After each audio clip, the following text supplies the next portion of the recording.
Hello, humankind. Hope you all are fit and fine. The Phytoplankton Academy welcomes you all. And आज हम discuss करेंगे एक बहुत important topic that is blood.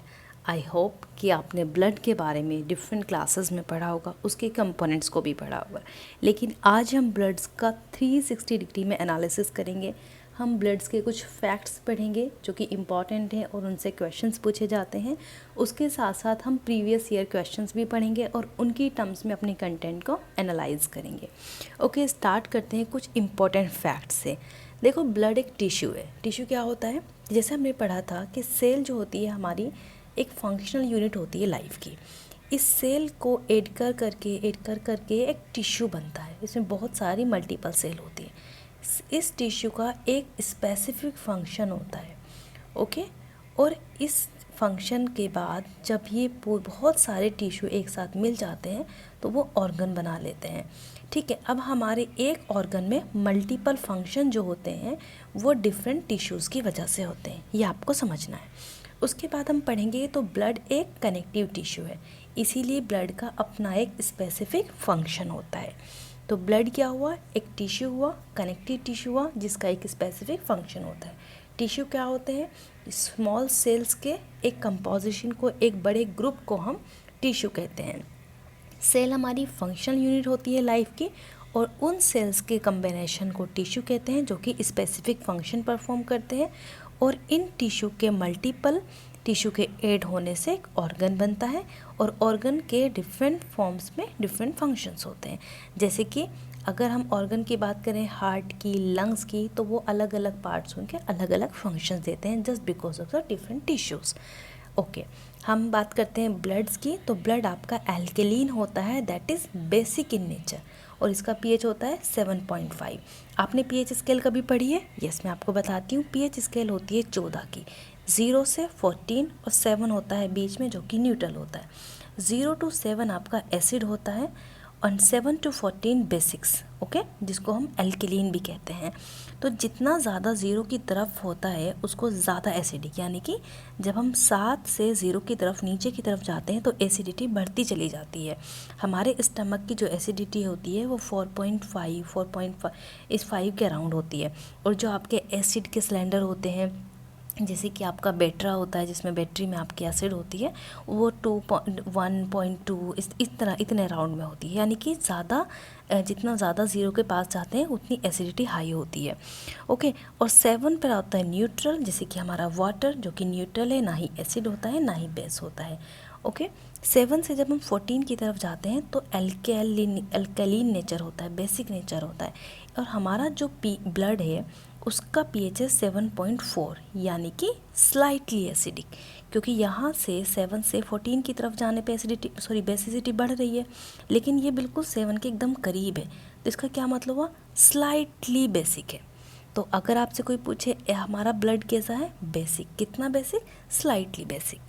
अब quantity देखते हैं. हमारे ब्लड के अंदर क्वांटिटी जो बॉडी के अंदर होती है वो अराउंड 7% होती है, यानी कि 5-6 लीटर. अब आप मान लो कि अगर आपका वेट 100 किलोग्राम है, हालांकि नहीं होगा 100 किलोग्राम, बट एग्जाम्पल के तौर पे, तो अगर 100 किलोग्राम आपकी बॉडी का वेट है तो आपका ब्लड कितना होगा बॉडी में? 7 kg. अगर हम इसका हाफ करें, आपका वेट मान लो 50 kg है, हो सकता है 50 kg हो. 50 kg अगर आपका वेट है तो ब्लड कितना होगा बॉडी में? 7 का आधा करेंगे 3.5 kg. ओके, तो ये आपका ब्लड की कंपोजिशन. अब ये फॉर्म कहाँ होता है? ब्लड आपका फॉर्म होता है बोन मेरो में. ओके, बोन मेरो में और बहुत सारी चीज़ों का फॉर्मेशन होता है. अभी हम ब्लड का कंसेप्ट पढ़ लें, इसलिए ब्लड को याद रखेंगे. उसके बाद इसका फंक्शन क्या होता है? ब्लड के डिफरेंट फंक्शंस होते हैं जो हम स्लाइड्स के एंड में पढ़ेंगे, लेकिन यहाँ पर हमें सिर्फ मेजर फंक्शन के बारे में जानना है. वो क्या है? Transport essential substance throughout body to maintain life. हमारी जो बॉडी है उसकी जो लाइफ को मेंटेन करने के लिए डिफरेंट एसेंशियल सब्सटेंस का ट्रांसपोर्टेशन होता है ब्लड के थ्रू. वो कैसे होता है? हमने खाना खाया, खाना खाने के बाद हमारे न्यूट्रिएंट्स एब्जॉर्ब हुए. अब वो न्यूट्रिएंट्स को जिस ऑर्गन को ज़रूरत होगी, ब्लड स्ट्रीम के थ्रू वो न्यूट्रिएंट्स उस जगह पर पहुंच जाएंगे. तो ये सारा फंक्शन ब्लड करता है. उसके बाद इसके अंदर क्या क्या चीज़ें होती हैं, कंपोजिशन क्या होती है? इसके अंदर होता है plasma, RBCs, red blood cells, white blood sales and blood platelets. Okay, तो ये ब्लड्स के कुछ फैक्ट्स हैं। आगे बढ़ते हैं। Total volume of blood in a normal adult human being, ये पूछा गया आपका बिहार PSC 2015 में। एक ह्यूमन बॉडी के जो नॉर्मल एडल्ट होता है उसमें टोटल वॉल्यूम कितना होता है ब्लड का, अभी मैंने आपको बताया 5 to 6 litre. Next question, blood is a connective tissue, epithelial tissue, both of the व नन ऑफ द। कौन सा टिश्यू होता है? Connective tissue. और ये आपका पूछा गया है झारखंड PCS 2010 में। उसके बाद the highest viscosity among the following is water, air, blood, honey and none of the above. अब हम ब्लड के बारे में पढ़ रहे हैं, बट अगर हम हाईएस्ट विस्कोसिटी की बात करें तो विस्कोसिटी क्या होती है? Measure of resistance to flow fluid. जो रेसिस्टेंस को हम मीज़र करते हैं किसी भी फ्लूइड के, तो वो फ्लो करने की टेंडेंसी को उसको रेसिस्टेंस कहते हैं। और जितना ज़्यादा विस्कोसिटी होती है उतना ही ज़्यादा रेसिस्टेंस होता है, यानी कि मोर फ्रिक्शन। अगर आप वाटर को पानी पे बहाओ तो एकदम से बह जाएगा। एयर तो हमेशा से हवा में बहती रहती है, मतलब हवा ही है एयर। ब्लड की अगर हम बात करें तो ब्लड भी थोड़ा सा बह जाता है। हनी, अगर आप शहद को लें तो वो थोड़ा धीरे धीरे से बहता है, यानी कि उसके अंदर विस्कोसिटी ज़्यादा होती है। तो यहाँ पर ऑप्शन आपका क्या होगा? Highest viscosity Honey. इसका आंसर ब्लड नहीं होगा। ये इंपॉर्टेंट चीज़ है। ज़्यादातर टीचर्स जब किसी टॉपिक को आपको पढ़ाएंगे तो उनसे रिलेटेड वो क्वेश्चन सॉल्व कराते हैं जिनमें आंसर वही होता है जो वो पढ़ा रहे होते हैं। ये पढ़ाना थोड़ा सा मुश्किल होता है उस टॉपिक को जब हम जिस टॉपिक के बारे में बात कर रहे हैं और वो टॉपिक हमारे ऑप्शंस में गलत होता है, ये आपको ध्यान रखना है। ओके, तो यहाँ पर आपका आंसर होगा Honey. Next, the circulatory system is a network consisting of, जो हमारा सर्कुलेटरी सिस्टम है उसमें ब्लड होता है, ब्लड वेजल्स एंड हार्ट होती है। ये मैं थोड़ा सा आपको डिटेल में बताऊंगी, ज़्यादा डिटेल में हम नहीं जाएंगे। ये हमारा हार्ट है, ठीक है। हार्ट के अंदर इम्पॉर्टेंट चीज़ आपको यहाँ पे देखनी है राइट एट्रियम, जिसको हम राइट आर्ट्रिया भी बोलते हैं, ठीक है। उसके बाद राइट वेंट्रिकल आपको ध्यान में रखना है, then left atrium and left ventricle. अब ये राइट एट्रियम जो है यहाँ से ब्लड जाता है जो कि इम्प्योर ब्लड होता है, जिसको आप कहेंगे डीऑक्सीजनेटेड ब्लड। डीऑक्सीजनेटेड ब्लड, इसका मतलब होता है कि इसके अंदर ऑक्सीजन नहीं है। ओके, ये ब्लड गंदा ब्लड है, ये ब्लड इम्प्योर ब्लड है जो हमारी बॉडी के डिफरेंट पार्ट से, हमारे हार्ट से, हमारे हेड से, हमारे पैरों से, अलग अलग पार्ट से हार्ट्स के अंदर एंटर करता है राइट एट्रियम में। किसके थ्रू एंटर करता है? बहुत सारी एट्रीज होती हैं, यहाँ पे आप देखेंगे right pulmonary artery, superior vena cava जो कि ब्रेन से आ रही होती है। ये इनको आप छोड़ें, बस आप इतना पढ़ें कि डीऑक्सीजनेटेड ब्लड हमारे राइट एट्रियम के अंदर एंटर करता है जो कि गंदा ब्लड होता है। उसके बाद ये यहाँ से पहुँचता है ब्लड आपका वेंट्रिकल में, ये पहुँचा वेंट्रिकल में। ओके, ये राइट वेंट्रिकल। अब राइट वेंट्रिकल से ये आपका जाएगा यहाँ पर एक आउर्टा में, और इस ओर्टा से ये चला जाता है लंग्स के अंदर। ओके, और यहाँ लंग्स के अंदर ब्लड होता है हमारा प्यूरिफाई, वहाँ पर प्यूरिफिकेशन होता है और उसमें ऑक्सीजन ऐड हो जाती है ब्लड के अंदर प्यूरिफिकेशन के दौरान। और इस बार अब जब ये प्यूरिफिकेशन हो गया तो लंग्स से ये ब्लड पल्मोनरी वीन्स के थ्रू हमारे लेफ़्ट एट्रियम के अंदर एंटर करेगा। किसके अंदर? Left atrium. और इस लेफ़्ट एट्रियम में जो ब्लड आता है अब वो प्योर ब्लड होगा क्योंकि उसके अंदर ऑक्सीजन होगी। ओके, लेफ़्ट एट्रियम से ये आपका लेफ़्ट वेंट्रिकल के अंदर जाता है। यहाँ पे कुछ वॉल्व्स वगैरह होते हैं, वो मैं आपको नहीं बता रही क्योंकि आप नीट की नहीं बल्कि यूपीएससी की प्रिपरेशन कर रहे हैं, ध्यान रखें, ठीक है। लेफ़्ट वेंट्रिकल के अंदर जैसे आप ये ब्लड गया, उसके बाद ये हमारी बॉडी के सारे पार्ट्स में चला जाएगा और हमें ऑक्सीजन प्रोवाइड कराएगा ताकि हम रेस्पायर करें, हम अच्छे से एनर्जी ले लें और हम अच्छे से अपनी लाइफ को सस्टेन करें। तो ये हो गया सर्कुलेटरी सिस्टम। क्या क्या चीज़ें पढ़ी हमने इसके हार्ट के अंदर? हमने यहाँ पे 4 चीज़ें इंपॉर्टेंट पढ़ी, right atrium, right ventricle, left atrium and left ventricle. और जब राइट वेंट्रिकल से इम्प्योर ब्लड जा रहा था आउटा के थ्रू लंग्स में, और लंग्स में से प्यूरिफाई होके ऑक्सीजन ऐड होके उसके अंदर वो आ जाता है लेफ्ट एट्रियम में, उसके बाद वेंट्रिकल में, और यहाँ से चला जाता है वो हमारी बॉडी में। ओके, चले, क्या होता है ब्लड? एक इम्पॉर्टेंट कंपोनेंट हमारी लाइफ का। ये फ्लूइड कनेक्टिव टिश्यू है। ये बड़ी टर्म्स में, वैसे तो हमने कनेक्टिव टिश्यू पढ़ ही लिया है, लेकिन फ्लूइड होता है तो फ्लूइड कनेक्टिव टिश्यू कहेंगे। इसके अंदर होता है plasma, blood cells and platelets. अगर आप अपने हाथ में से कहीं कहीं कट लग जाता है, ब्लड देखते हैं तो वो रेड कलर का होता है, इस कलर का। लेकिन मैं आपको पूरा ये वाला ब्लड दिखा रही हूँ, ये कहाँ से आ गया? पीला पीला तो ब्लड में कुछ भी नहीं होता। यस, होता है। बेसिकली जब हम ब्लड बैंक्स के अंदर जाएंगे, हम देखेंगे वहाँ पे कि जो ब्लड बैंक्स के अंदर वर्कर होते हैं, डॉक्टर्स होते हैं, वो ब्लड को इस तरीके के टेस्ट ट्यूब के अंदर लेंगे और वो उसको प्रोसेस करने के लिए एक मशीन के अंदर रख देते हैं। ठीक है, उस मशीन को सेंट्रीफ्यूगल मशीन कहते हैं। वो इस तरीके से घूमती रहती है और वो घूमने के बाद बहुत देर बाद उसमें से ये जो येलो कलर का प्लाज्मा होता है ये ऊपर आ जाता है और रेड कलर की आरबीसीज नीचे बैठ जाती हैं। ठीक है, जो कि आरबीसीज होती हैं। तो ब्लड के अंदर हमने कंपोनेंट्स पढ़े थे, प्लाज्मा, ल्यूकोसाइट्स डब्ल्यूबीसी जिनको कहते हैं, प्लेटलेट्स एंड एरिथ्रोसाइट्स जिनको हम आरबीसीज कहते हैं। बेसिकली ये सारी चीज़ ब्लड में होती हैं, सिर्फ आरबीसीज ब्लड में नहीं होती। तो इसीलिए हमारा प्लाज्मा जो कि मेजर पार्ट होता है ब्लड का, 55 से 60% होता है, वो ऊपर आ जाता है और उसको वो येलो कलर का होता है। ओके, तो ये 3 चीज़ें हमने पढ़ ली ब्लड के अंदर। ब्लड कितना परसेंट होता है हमारी बॉडी का? 7 से 8%। पीएच पढ़ा 7.4। एक एवरेज ब्लड में एमएन में 5.6 लीटर ब्लड पढ़ लिया। अब पढ़ते हैं cells and platelets makes up 45% human blood. ये मैं आपको क्यों बता रही हूँ? क्योंकि इस तरह का क्वेश्चन पूछा गया है पहले कि सेल्स को और प्लेटलेट्स को एक जगह करके अगर हम ब्लड की कंपोजिशन देखें तो ह्यूमन ब्लड 45% होता है। उसके बाद प्लाज्मा बचा हुआ 55%। ये तो हमने लास्ट स्लाइड में ही देखा, ये प्लाज्मा था, बफी कोट यानी कि ल्यूकोसाइट, प्लेटलेट्स, एरिथ्रोसाइट।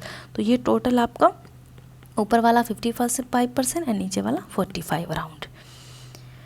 ओके, चलिए ब्लड सेल्स देखते हैं। सबसे पहले तो प्लाज्मा ही पढ़ेंगे जो कि मेन कंपोनेंट है। मेन क्यों है? क्योंकि भाई ये 55 से 60% मेजर पार्ट होता है ब्लड का। और इसमें होता क्या है? Consist mostly of water. अगर हम इसी प्लाज्मा के अंदर बात करें तो अराउंड 91% वाटर होता है।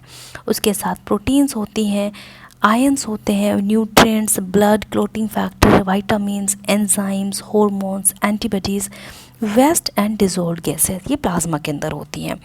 उसके बाद आते हैं रेड ब्लड सेल्स जिनको हम एरिथ्रोसाइट्स कहते हैं और इनका मेजर फंक्शन होता है ऑक्सीजन को कैरी करना एंड कार्बन डाइऑक्साइड को कैरी करना। ठीक है, कार्बन डाइऑक्साइड को कैरी करके ये लेके जाती हैं हार्ट से लंग्स में, वहाँ प्यूरिफाई करके ऑक्सीजन को लेकर आती हैं, बॉडी के पार्ट्स में दे देती हैं। उसके बाद आती हैं प्लेटलेट्स जिनको हम थ्रोम्बोसाइट्स कहते हैं। और प्लेटलेट्स ब्लड क्लोटिंग के फंक्शन में हेल्प करती हैं। जैसे अगर किसी के चोट लग जाए, ब्लड निकलने लगे तो कुछ देर बाद रुक जाता है। क्यों रुक जाता है? वो प्लेटलेट्स की वजह से, क्योंकि जो प्लेटलेट्स होती हैं वो वहाँ पे क्लोट का फॉर्मेशन कर देती हैं। अगर ये प्लेटलेट्स ना हो बॉडी में तो ब्लड तो बहता ही रहेगा।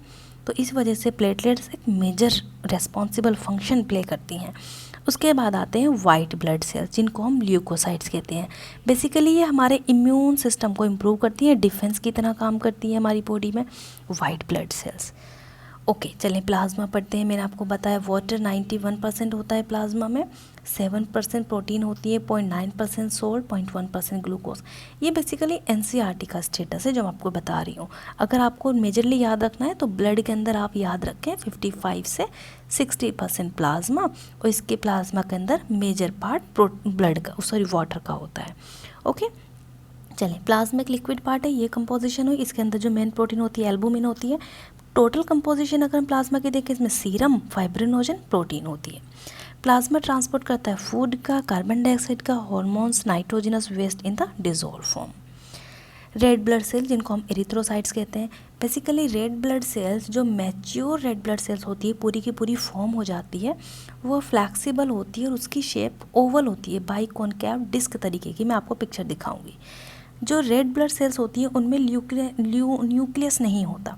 जो हमारी बॉडी में ह्यूमंस में जो होती है सभी में उनमें न्यूक्लियस नहीं होता, लेकिन जो कैमल और लामा जैसे एनिमल्स हैं उनमें न्यूक्लियस होता है। ये एक्सेप्शन है, हम कुछ नहीं कर सकते इसमें। ओके, और मोस्ट ऑर्गेनेलीज भी होती हैं। चलें उसके बाद approximately 2.4 million new erythrocytes are produced per second in adult human.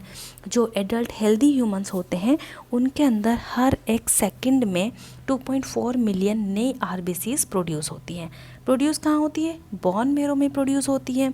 जो छोटे छोटे बच्चे एम्ब्रॉय होते हैं, जो मम्मा के जो वॉर्म होता है उसके अंदर होते हैं, वो तो उनके लीवर में प्रोड्यूस होती है, उनके बोन मेरो में प्रोड्यूस नहीं होती। ओके, ये क्वेश्चन पूछा जाता है कि जो एम्ब्रियोज होते हैं उनमें कहाँ पे प्रोड्यूस होती है? लीवर में। जो ह्यूमंस जो लिविंग मतलब हमारे बाहर वो होते हैं कह सकते हैं ह्यूमंस, उनके अंदर बोन मेरो में प्रोड्यूस होती है। लाइफ कितनी होती है? 100 से 120 दिन की लाइफ होती है, उसके बाद मर जाती है। डेड होने के बाद ये स्प्लीन में चली जाती हैं, इसीलिए हम स्प्लीन को ग्रेवयार्ड ऑफ आरबीसी कहते हैं, यानी कि आरबीसीज का कब्रिस्तान, क्योंकि ये वहाँ पे जाके, इसको ब्लड बैंक भी कहते हैं हमारी बॉडी का। Okay, haemoglobin in blood carries oxygen from the lungs, जो आरबीसीज के अंदर होता है हीमोग्लोबिन, और gills to the rest of the body. Actually haemoglobin हमारी बॉडी को रेड कलर प्रोवाइड करता है सॉरी। और इसकी एब्सेंस होने की वजह से एक हेल्दी पर्सन के अंदर 12 से 18 ग्राम हीमोग्लोबिन होता है। जब आप हीमोग्लोबिन का टेस्ट कराते हैं तो आपको पता चलता है कि अगर आपका हीमोग्लोबिन कम है, यानी कि आपके अंदर ब्लड की कमी हो रही है, एनीमिया ना हो जाए, आपको नट्स खाने चाहिए, आपको ऐसे फूड्स खाने चाहिए जो कि आपको ब्लड का फॉर्मेशन हो। Okay, every 100 ml of blood में हमारा 12 से 18 ग्राम हीमोग्लोबिन होता है। इससे अगर कम हीमोग्लोबिन आपके अंदर है तो आपको डॉक्टर से कंसल्ट करना चाहिए। एनीमिया वो टर्म है जब हमारे अंदर आरबीसीज का लेवल, हीमोग्लोबिन का लेवल नॉर्मल से कम हो जाता है तो हम कहते हैं कि बंदे को एनीमिया हो गया। जनरली गर्ल्स में ये कंडीशन देखने को मिलती है क्योंकि वो ब्लड जैसी रिच जो फूड आइटम्स होते हैं, न्यूट्रिशियस फूड का ध्यान नहीं रखती और उनके अंदर ब्लड का लॉस होता है, इसी वजह से उनमें एनीमिया हो सकता है। ओके, आरबीसीज एक कंडीशन होती है पॉलीसाइथीमिया, जिसको इरिथ्रोसाइटोसिस कहते हैं। इसमें क्या होता है? ये एक ऐसी डिसीज़ है जहाँ पे जो हमारी ब्लड सेल्स होती हैं वो बहुत थिक हो जाती हैं। ओके, और it can be due to किस वजह से होती हैं? या तो जो आरबीसीज के नंबर है वो बहुत ज़्यादा बढ़ जाएंगे, या फिर जो प्लाज्मा है वो बहुत घट जाएगा। ये दो कंडीशन हो सकती है। ये क्वेश्चन भी पूछा गया है लास्ट एग्जाम्स में। हीमोग्लोबिन क्या होता है? रेड कलर का एक आयरन कंटेनिंग कॉम्प्लेक्स प्रोटीन होती है। क्या होती है? Protein. Okay, that carries oxygen from the lungs to cells and return CO2 away from the tissues.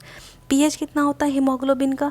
जब हमारा ब्लड ही अल्कलीन है उसका पीएच अराउंड 7.4 है, हीमोग्लोबिन भी उसी के अंदर आता है तो ये भी अल्कलीन होगा। ओके, हीमोग्लोबिन को हम रेस्पिरेटरी पिगमेंट के नाम से भी जानते हैं। किस नाम से? Respiratory pigment. चलिए क्वेश्चन सॉल्व करते हैं। Which among the following is not correct about the haemoglobin? कौन सा सही नहीं है? It is a red colour, of course red colour, even हमारे ब्लड को भी रेड कलर हीमोग्लोबिन ही देता है। It carries oxygen from lungs to the cells, yes. It is slightly acidic, acidic नहीं, बेसिक पढ़ा था अभी हमने, तो ये एसिडिक तो नहीं होगा। It carries carbon dioxide away from the tissues to the lungs, yes. तो यहाँ पे ऑप्शन आपका C is the correct answer. White blood cells, white blood cells हमारे इम्यून बॉडी के लिए, हमारे जो इम्यून सिस्टम है उसको सपोर्ट करती हैं। उसके साथ साथ जो हमारे फॉरेन पार्टिकल से हमें इन्फेक्शन हो सकता है उससे हमें प्रोटेक्ट करती हैं। उसके साथ ही कहाँ से डेराइव होती है? जो मल्टीपोटेंट सेल्स होती हैं बोन मेरो के अंदर, वहाँ पे हीमोपोएटिक स्टेम सेल्स होती हैं जहाँ ये प्रोड्यूस होती हैं। बेसिकली बोन मेरो के अंदर ही आपकी आरबीसीज, बोन मेरो में ही आपकी platelets and even bone marrow में ही आपकी आरबीसीज प्रोड्यूस होती हैं।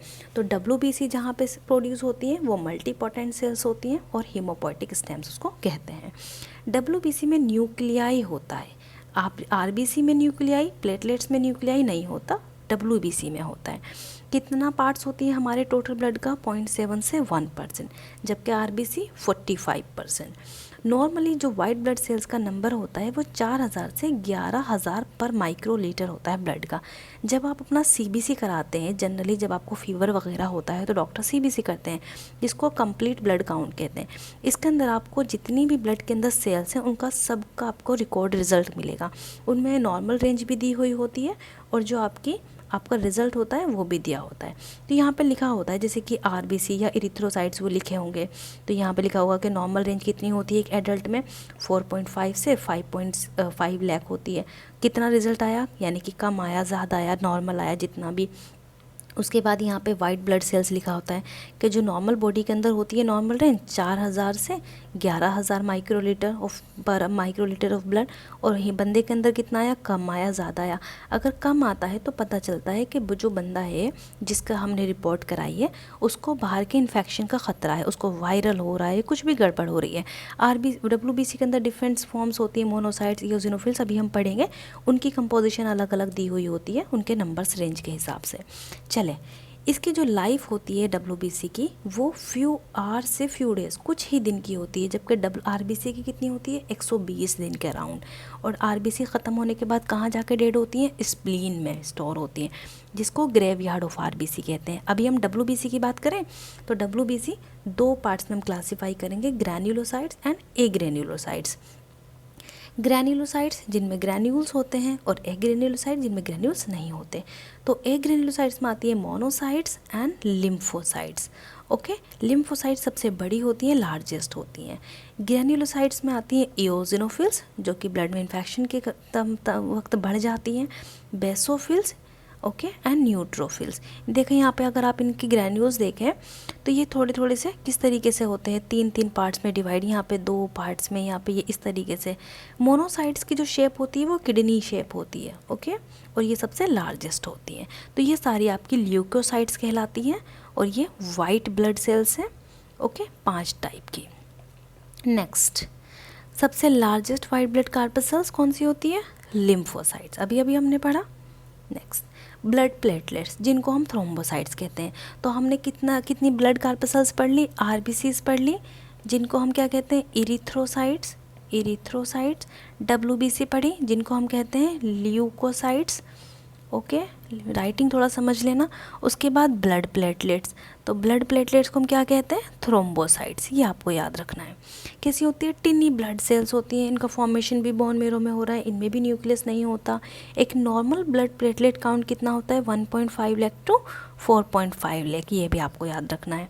जब प्लेटलेट्स काउंट कम हो जाता है, जब आपको फीवर होता है, मलेरिया वगैरह, डेंगू, उसमें इनके प्लेटलेट्स काउंट डाउन हो जाते हैं। लाइफ कितनी होती है, 8 से 10 दिन। अगर आप लाइफ का डिफरेंस देखें तो RBC की लाइफ 120 दिन, WBC की कुछ दिन या कुछ घंटे, और ब्लड प्लेटलेट्स की बात करें तो 8 से 10 दिन। Platelets helps to form clots to stop bleeding, ये फंक्शन तो हमने पढ़ ही लिया है। नेक्स्ट, अब ब्लड्स के हमने डिफरेंट कंपोनेंट्स के फंक्शन पढ़े, लेकिन अगर हम ओवरऑल ब्लड के फंक्शन देखें तो वो सारे फंक्शंस आते हैं जो डिफरेंट सेल्स करती हैं ब्लड की। क्यों हम सारे फंक्शन पढ़ रहे हैं, क्योंकि कभी कभी जो एग्ज़ाम्स, छोटे क्लासेस के एग्ज़ाम्स होते हैं उनमें डायरेक्टली सेल्स के बारे में नहीं पूछा जाता, बल्कि कंप्लीट ब्लड के बारे में पूछते हैं। तो हम उन सारे फंक्शंस को फिर से रिवाइज करेंगे। ब्लड का function, transport oxygen, nutrients to the lungs and tissue, forming blood clots to prevent the excess blood loss, उसके साथ carrying cells and antibodies that fight infection। अगर हम स्पेसिफिकली आएँ तो ये फंक्शन करती हैं WBC। उसके बाद bones serve as a site for fat storage, जो हमारी बोन्स हैं उनमें फेट का स्टोरेज होता है एंड ब्लड सेल का प्रोडक्शन होता है। जो यूनिक सेमी सॉलिड टिश्यू होता है that fills the interior of most bones is referred as bone marrow. अब 2 तरह की बोन मेरो होती हैं, yellow bone marrow and red bone marrow. देखो, येलो बोन मेरो जो होती है उसके अंदर एडिपोज टिश्यू होता है and triglycerides that stores the adipocytes of this tissue that can be release to serve as a source of energy and other tissues. लेकिन जो रेड बोन मेरो होती है वो थोड़ी सी इंपॉर्टेंट होती है हमारे समझने के लिए, क्योंकि हम ब्लड पढ़ रहे हैं। अब यहाँ पे क्या होता है, प्रोडक्शन होता है ब्लड सेल्स का। कौन कौन सी blood cells, RBCs, WBCs, platelets, इन सब का प्रोडक्शन आपको बोन मेरो में मिलेगा। लेकिन अगर हम स्पेसिफिकली बात करें तो WBC मल्टीपोटेंट सेल्स में, जिसको हेमोपोइटिक सेल्स कहेंगे, प्लेटलेट्स अदर पार्ट्स में एंड RBCs अदर पार्ट्स में। ओके, चलिए अब क्वेश्चंस करते हैं कुछ। अभी हमने 5 क्वेश्चंस कंप्लीट किए। अब यहाँ पे हम स्टार्ट करते हैं क्वेश्चन नंबर 6 से। विच among the following help in the circulation of blood, इसमें से कौन सा ब्लड के सर्कुलेशन में हेल्प करता है। Lymphocytes, monocytes, erythrocytes, blood platelets. जैसे कि मैंने आपको तीन तरह की सेल्स बताई थी अभी हमने पढ़ा, इरिथ्रोसाइट्स जिनको हम आरबीसीज कहते हैं, ओके, आरबीसीज, ल्यूकोसाइट्स क्या होती हैं, डब्ल्यूबीसीज, एंड थ्रोम्बोसाइट्स ब्लड प्लेटलेट्स। तो यहाँ पे जो आरबीसीज होती हैं रेड ब्लड सेल्स वो ब्लड सर्कुलेशन का काम करती हैं। यहाँ पे option number C is your correct answer. Lymphocytes, monocytes ये आपके डब्ल्यूबीसी के अंदर आती हैं और ब्लड प्लेटलेट्स अलग होती हैं, ओके। ये आपका बीपीएससी बिहार पीएससी का जो री एग्ज़ाम हुआ था 2020 में वहाँ पूछा गया है। Next, what is haemoglobin? Haemoglobin क्या है? Substance found in the leaves of the plant. नहीं, प्लांट्स में तो क्लोरोफिल क्लोरोप्लास्ट की बात करते हैं, हीमोग्लोबिन हम ह्यूमंस के अंदर बात करते हैं। Substance found in the bone marrow, bone marrow में फॉर्मेशंस होता है आरबीसीज डब्ल्यूबीसीज का।